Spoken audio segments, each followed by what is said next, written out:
একটা কথা আছে না, যে আনে বাঘের ভয় নেই সন্ধ্যা এই পরিস্থিতি হয়েছে আজকে আমার। এমন এক জায়গার মধ্যে গাড়ি গিয়ার লাগে না, এই জায়গার মধ্যে নাই কোনো দোকানপাট বা গ্যারেজের কোনো পরিস্থিতি, কোনো কিছু নাই, ব্যবস্থা নাই।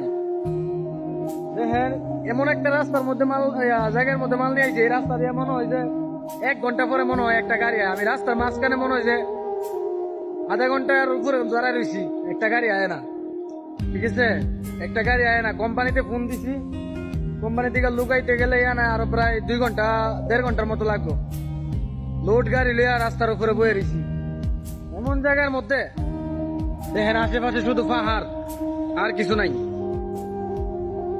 যদ্দূর চোখ যাবে শুধু পাহাড় আর পাহাড়। আর এই যে আমার গাড়ি আনার মধ্যে সমস্যা হয়েছে। ঠিক আছে, এই পরিস্থিতি। এইসব জায়গার মধ্যে মাল লয়ে আইলে গাড়ি যদি খারাপ হয় এর চেয়ে দুঃখ আর মনে হয় না নাই, এর চেয়ে দুঃখ আর মনে হয় যে নাই। কি আর করার, এখন গাড়ির মধ্যে বসে থাকতে হইব যতক্ষণ পর্যন্ত না আসে মেকানিক। ঠিক আছে, এমন এক জায়গার মধ্যে পানি খামু কই, পানি মনে বোতল লইছি, পানির বোতল পানি গরম হয়ে গেছে।